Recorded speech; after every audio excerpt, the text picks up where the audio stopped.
What's up? How you doing? Here we are, Monday. Kind of warm out, bit of a breeze going, but it feels good out here today. So, went and got my magazine. There's a few magazines I get that I read throughout the month. One of them is Popular Mechanics, brand new. Smells brand new. I like getting Popular Science, but they don't make it in hard copy anymore. You have to go online, which I do not like. I like to have it in my hand. I like the physical thing. I'm from the old days when a magazine was physical like this, but Popular Science is only online. So, but anyway, I bought it today, and what I'd like to see is one day I get this Popular Mechanics or Popular Science, and I hold it up like that, and it says, "We finally made contact." And it'll have a picture of an alien UFO here, and it'll be like a real thing. That's what I'm waiting for, and I've been waiting for that since I was a little kid, about that big. Since I started thinking about the universe and have thought about it, and I've come to the conclusion, as have many people, that we cannot be the only ones. In a vast universe such as ours, and we don't even know how big it really is. We know where the horizon is. We know where the edge that we can see from the light that's reached us, we know where that is, but we don't know what's beyond that. This universe could be trillions of times bigger than the observable universe. So, but I'd like to read a headline, and then the small print would say aliens visiting Earth from a different galaxy, or our galaxy but different section. Maybe a busier section. I think we live on the quiet neighborhood section of the galaxy. That's why we don't have any signals. They're too far away from us. They haven't reached yet. But I just cannot believe in such a big universe that we're the only ones. Can't believe that. And if we are the only ones, that would be so disappointing. You imagine, not too long ago they thought there were hundreds and hundreds of galaxies, then it became millions. Then it became billions, and now they say there's probably a couple of trillion galaxies out there. A couple of trillion. I can't even imagine. That's a really crazy number. A couple of trillion galaxies, and each galaxy has who knows how many light years in between. Andromeda from the Milky Way is like 2.5 million light years. You flip a switch on here, and 2.5 million years from today it'll reach Andromeda, and that's traveling at what, 186,000 miles per second, 300,000 kilometers per second, and it would take 2.5 million years. Now picture a place that has a couple of trillion galaxies, even 100 billion, which was the latest number up until 10 years ago. They were saying there's 100 billion galaxies out there.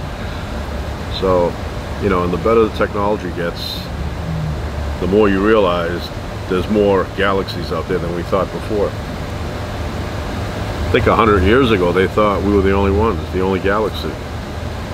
And everything they could see out there they thought was within our galaxy. They didn't realize that those little swirly things were other galaxies. So, the universe fascinates me. Really fascinates me. I spent a lot of time thinking about it.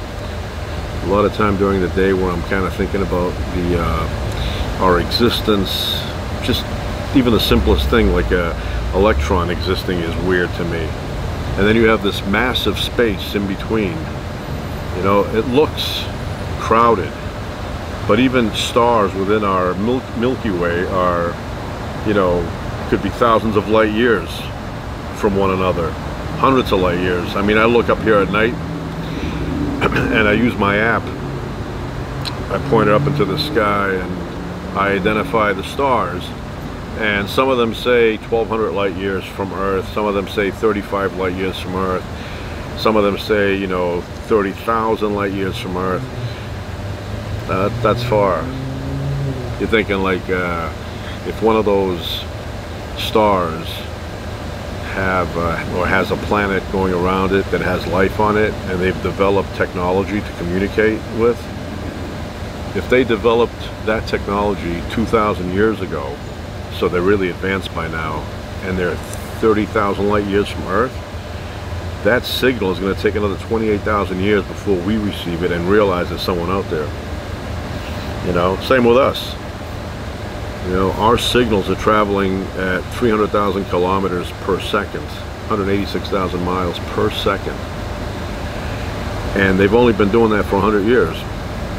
Now that seems far until you realize that 100 years, that circle of 100 light years from us doesn't have that much. Doesn't have that much.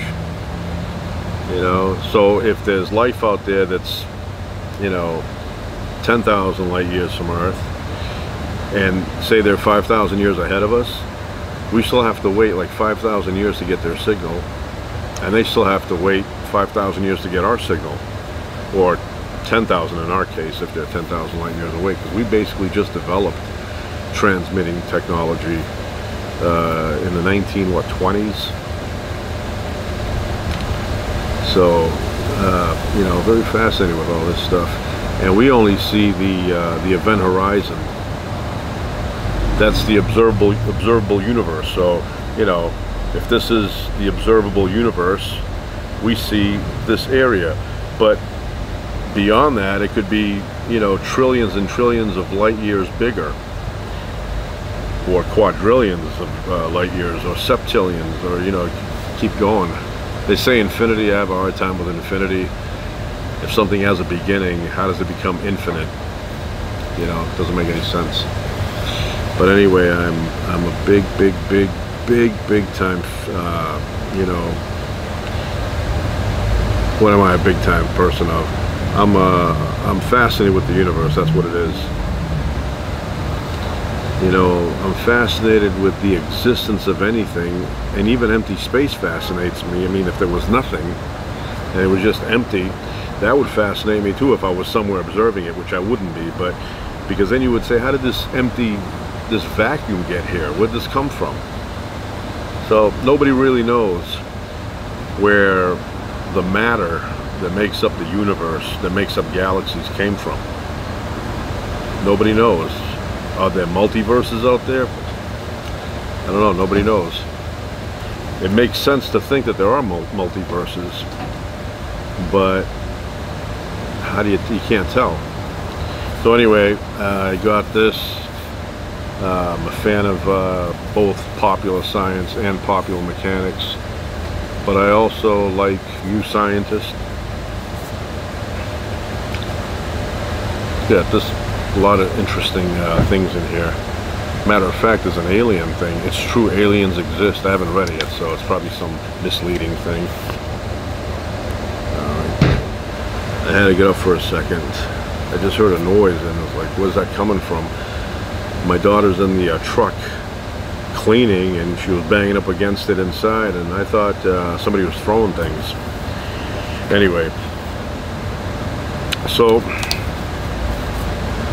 yeah, I love these magazines. I'm more of a magazine guy than a book guy.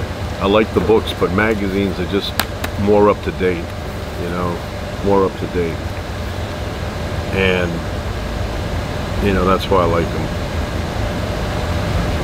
I see a lot of interesting articles in here.